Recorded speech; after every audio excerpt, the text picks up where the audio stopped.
오유진은 트로트계에서 뛰어난 재능을 가진 14세의 예술가로 경상남도 진주에서 태어났습니다. 그녀는 초석 초등학교에서 교육을 받고 있습니다. 전해드리기로는 약 1년 전 오유진은 처음으로 트로트 음악 세계에 발을 디뎠다고 합니다.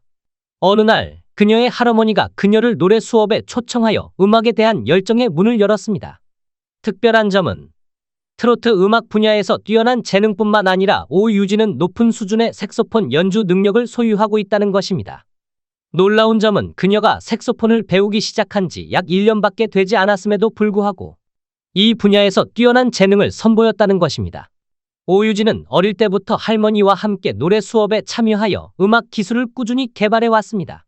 그녀는 다양한 트로트 음악 프로그램에 참여함으로써 풍부한 경험을 쌓아왔습니다. 특히 2021년 KBS ETV에서 개최된 트롯 전국체전에서 은메달을 획득하면서 그녀의 이름은 더욱 널리 알려지게 되었으며 이는 그녀의 음악 경력에서 중요한 전환점을 표시했습니다.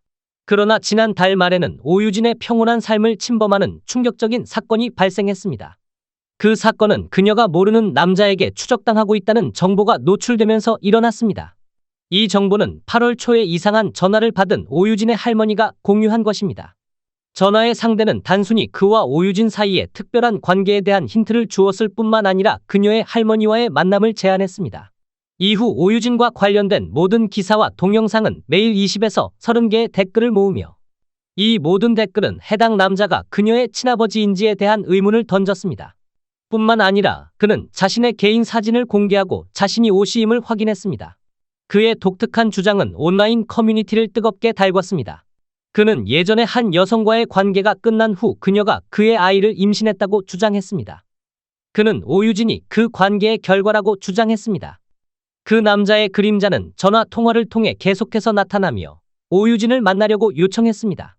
각 전화는 오유진과 그녀의 가족들의 마음의 불과 공포의 파동을 일으켰습니다.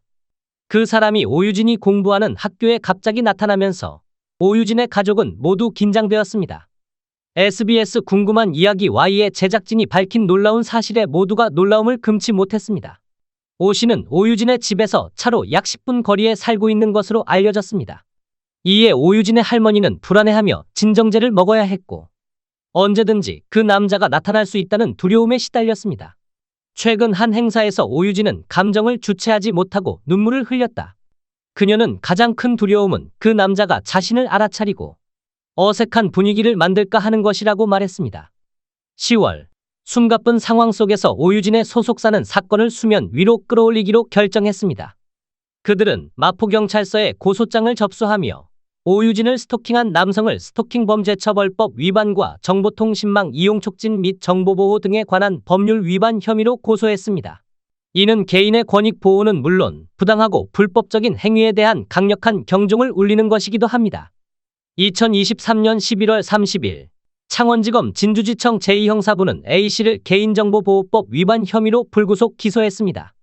SBS의 궁금한 이야기 Y에 출연한 오유진 양의 할머니는 낯선 남성의 출연을 잠재적인 위협으로 묘사하며 마치 가족 전체에 해를 끼칠 의도가 있는 것 같다고 말했습니다. 또한 오유진 양은 학교에 갈 때 평범한 학생이 되고 싶지만 낯선 남성의 지속적인 감시로 인해 불안한 눈빛을 거둘 수 없다고 털어놨습니다. 알려진 바에 따르면 이 낯선 남성은 오유진 양의 학교에 찾아가 오유진 양의 얼굴을 멀리서 지켜봤습니다. 오유진 양을 만났을 때 낯선 남성은 그녀에게 오유진 양이 맞느냐고 물었습니다. 하지만 오유진 양은 그에게 차가운 반응을 보였습니다. 낯선 남성은 오유진 양이 자신을 모르는 사람처럼 대하자 마음이 아프다고 말했습니다. 낯선 남성은 또한 오유진 양이 자신의 딸임을 주장하며 자신의 손 모양, 치아 모양, 골격 구조가 오유진 양과 모두 닮았다고 밝혔습니다. 그러나 놀랍게도 DNA 검사를 제안받았을 때 이 낯선 남성은 여러 가지 억지스러운 이유를 들어 거절했습니다. 이 남성은 이곳에서는 행하지 않을 것이다. 동의할 수 없다. 객관적으로 확인된 장소에서 진행해야 한다. 내 제안은 DNA보다 유진이 할머니와 만나서 맞교환하는 것이다.